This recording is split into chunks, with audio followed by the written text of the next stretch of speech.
Ali levaron de Castro, de Castro, de Milleiros. Eu daquelas non te sei nada. De Milleiros, un fulano que estaba ali no pueblo de Milleiros mismo. Estaba casado, tiña, non sei se tiña 3 homens e unha muller, ou 2 homens e unha muller. 3 ou 4 eran. A muller creo que era máis bella, tiña 14 anos. Pois ela era máis bella, tiña 14 anos. Os irmáns tiñan 2 e 3 homens, eran máis novos. E a muller morreralle. Quedara aí o pai co eles, non vou ainda. E dicían, antes deso xa, antes, que un veciño de ali que andaba coa muller. E o veciño non conocido, eu conocido un irmão, que aquela facistón a tope, malo.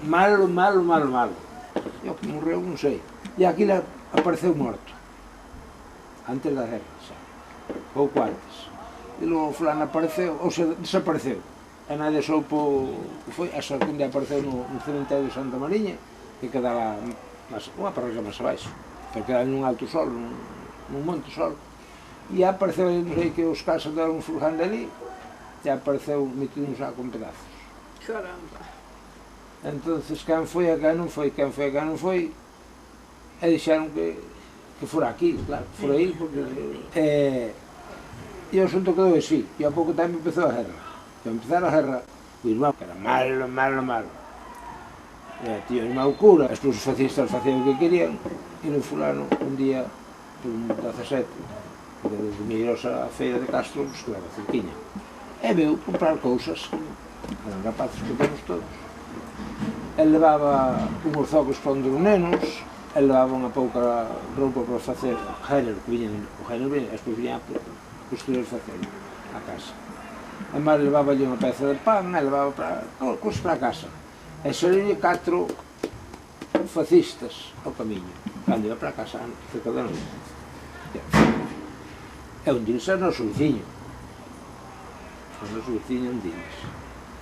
Que era comunista, que andaba berrando vivo o comunismo, e despois cando empezou o fascismo, ali centrouse todo, non houve batalla ninguna, e ele pasou ao fascista, para quedar libre, e ele sabía que había, bueno, e foi un diles, e collerno, e dixeronlle, vente con nós. E dixo, que iderme matar, claro, pois, por favor, deixade ir á casa despedindo dos fillos, e levarlle isto. E levoulle o pan, e aquele género, e os zocos a un diles, bueno, todo eso. Andaba así, despois se colleu, a matarlo para máis lenda, sabe? Eso sí. E un diles foi veciño, nos, da parroquia, de Alán de Villamel, cerca da Barrera.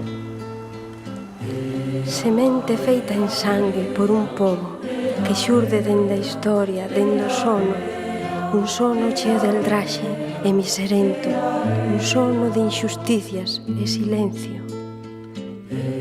Mira a lingua que falo, despreciada, por ser lingua de probes, lingua escrava. Son o orgullo que temos, lingua e probes, son eles hai verdade e máis honores. Durme, meu neno, durme, niste colo, que esta terra de escravos non ten odio, ten séculos de esperanza agardada que pon hoxe nos fillos que amamanta.